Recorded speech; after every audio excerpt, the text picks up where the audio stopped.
What's up, peoples? Are you a consumer? Are you being harassed right before you eat dinner, when you're about to leave your house? Are we calling you at work? You're probably here because you're curious to know about debt collections, right? You want to know, do I have to pay this debt? Why is this person calling me if my creditor was this person, right? Are you being harassed? Is that what you want to know? Well, I'm here to answer all your questions. I'm the Debt Collector King. Period. Why do I call myself the Debt Collector King, right?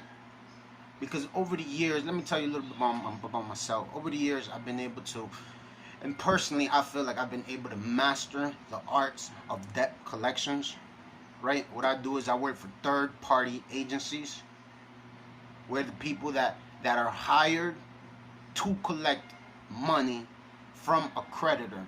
Who would that creditor be? That can be Kohl's, that can be Macy's, that could be a car loan, that could be a bank, that could be some type of finance company, that could be some type of loan, overdraft fees, you name it. That's what we do. We collect debts, right?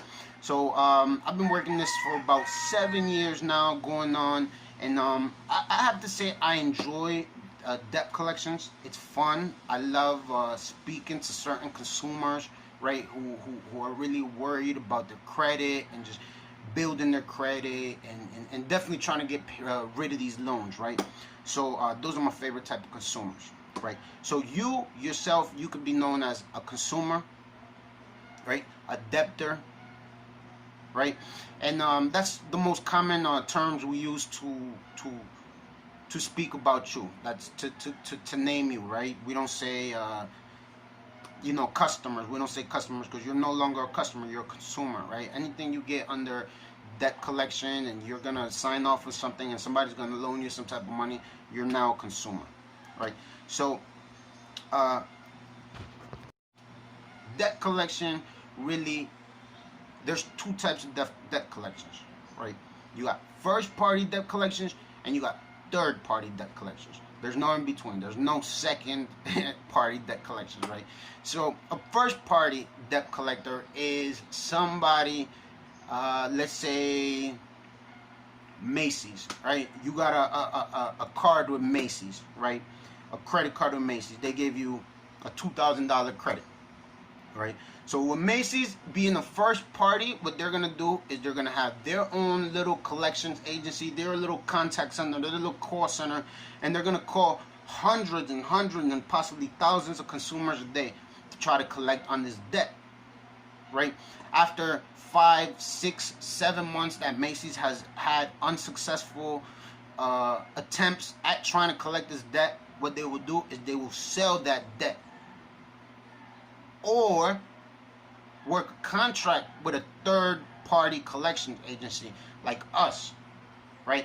And what they're gonna do is they're gonna go ahead and either work for a percentage. We'll work for a percentage, us being a third party. So if you collect $1,000, we'll give you 12, 15, 20% on whatever you collect back from this loan, right? From this debt that this consumer has acquired, right?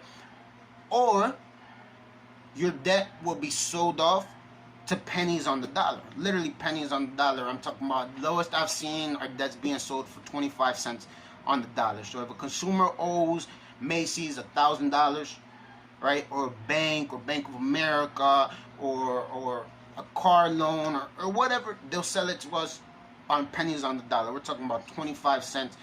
That's the lowest I've seen a debt being sold, right? It really depends on how old the loan is old, how old.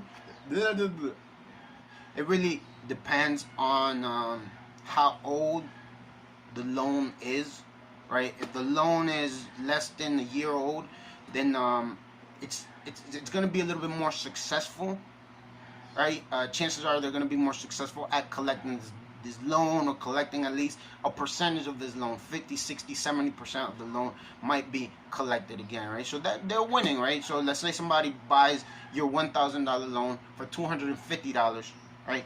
But the loan is still the loan is still $1,000. But we collect back $700, right? And then you stop paying for some reason, or you stop working, or whatever the case may be. We won back $450, but that is ours to keep, right? When you work for as a first party a collection agency, you know, like Macy's themselves, they really want the whole $1,000 because they're all gonna win. But sometimes after 4, 5, 6, 7 months, the attempt at collecting this loan or this debt, right? This debt has become unsuccessful, so it's no longer profitable for Macy's or for, you know, the bank or wherever to keep attempting to call this consumer, right? The collection attempts have become unsuccessful, right? So they'll acquire a third-party agency like us, right? So first party collections is a lot easier because you identify yourself. I'm calling, you know, I'm looking for a Blue Lagoon on behalf of Macy's. Yeah, you know, the reason why we're calling you today is about 6 months ago you acquired a Macy's Visa card and with $1,000 credit, and we're just calling to collect the money that you owe. I'm showing here that the debt has a balance of $980. You know, how do you want to make a payment today? With a credit card, checking account, savings account. We can go ahead and set that up for today, right?